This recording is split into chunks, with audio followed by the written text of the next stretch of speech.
জীবনে আমরা সবাই কিছু না কিছু হতে চাই, বড় কিছু করতে চাই। অনেকেই ইউটিউবে নিয়মিত মোটিভেশনাল ভিডিও দেখেন, কিন্তু তাও জীবনে তেমন উন্নতি করতে পারছেন না। কারণ হলো, শুধুমাত্র মোটিভেশন দিয়ে জীবন গড়া যায় না। যতক্ষণ না আপনি নিজের ভেতর ডিসিপ্লিন আনতে পারবেন, ততক্ষণ মোটিভেশন আপনার কোনো কাজে আসবে না। কথাটা না বুঝে থাকলে আজকের গল্পটি শেষ পর্যন্ত দেখুন। আমি হলফ করে বলতে পারি, এই গল্পটি আপনার জীবন বদলে দেবে। একটা ছোট্ট গ্রামে এক ছেলে থাকত। তার নাম ছিল রোহন। তার একটা বিশাল স্বপ্ন ছিল, জীবনে বড় কিছু করবেই। প্রতিদিন সে মোটিভেশনাল ভিডিও দেখত, অনুপ্রেরণার গল্প পড়ত আর সফল মানুষদের কথা শুনত। সে প্রায় নিজেকে বলতো, আমি রোজ 6 ঘন্টা পড়াশোনা করব, কাল সকাল থেকে সব কিছু বদলে ফেলব। এসব ভেবে তার ভেতরটা আনন্দে ভরে যেত। কিন্তু সেই উৎসাহটা যেন দুদিন পরেই মিলিয়ে যেত।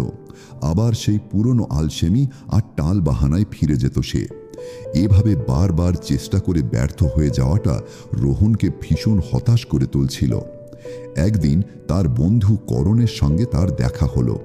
করণকে দেখে মনে হতো সে যেন এক অন্য গ্রহের মানুষ। প্রতিদিন ভোরে ওঠে, নিয়ম করে পড়ে আর নিজেকে একটু একটু করে ভালো করে তুলছে। রোহন অবাক হয়ে করণের দিকে তাকিয়ে থাকে। কিরে করণ, তুই এটা কিভাবে পারিস? প্রতিদিন এত উৎসাহ নিয়ে সব কিছু করিস কি করে? জিজ্ঞেস করল রোহন। করণ হালকা হাসল। সে বলল, আমি মোটিভেশনের ওপর ভরসা করি না রে রোহন, আমি ভরসা করি শৃঙ্খলার ওপর। রোহন একটু অবাক হয়ে বলল, কিন্তু মোটিভেশনই তো সাফল্যের আসল মন্ত্র, তাই না?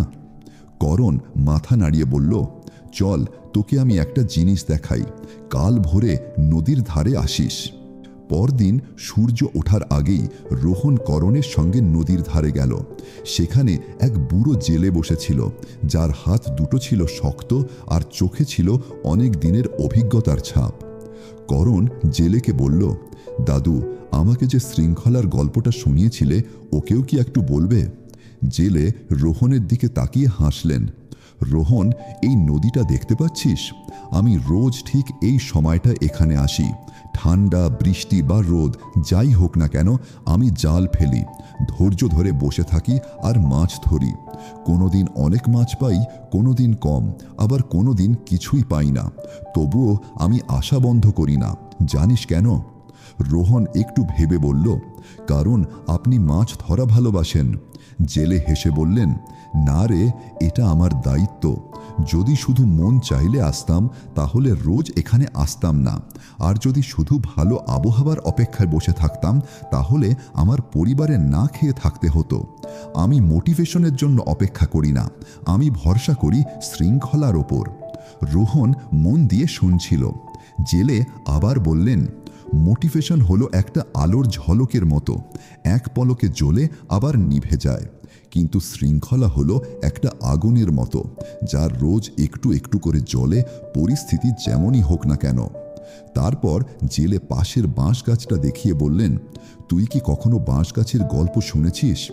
রোহন মাথা নাড়ল।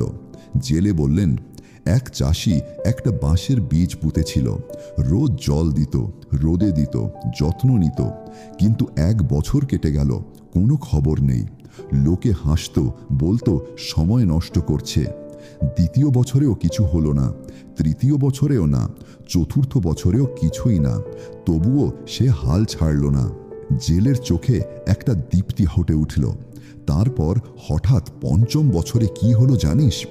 মাত্র 6 সপ্তাহের মধ্যে গাছটা যেন হু হু করে 90 ফুট লম্বা হয়ে গেল।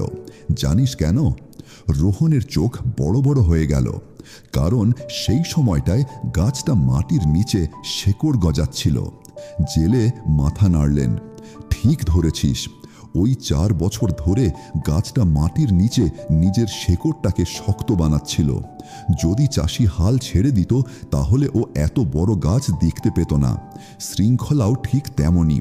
হয়তো সাথে সাথেই কোনো ফল দেখতে পাবি না, কিন্তু যদি ধৈর্য আর ধারাবাহিকতা বজায় রাখিস, তাহলে একদিন ঠিকই সাফল্য আসবে। রোহনের ভেতরে যেন একটা পরিবর্তন হলো। সে বুঝতে পারল সে শুধু মোটিভেশনের জন্য বসেছিল আর সব কিছুর ফল খুব তাড়াতাড়ি পেতে চাইছিল। এখন সে বুঝতে পারল শৃঙ্খলাটাই আসল চাবিকাঠি।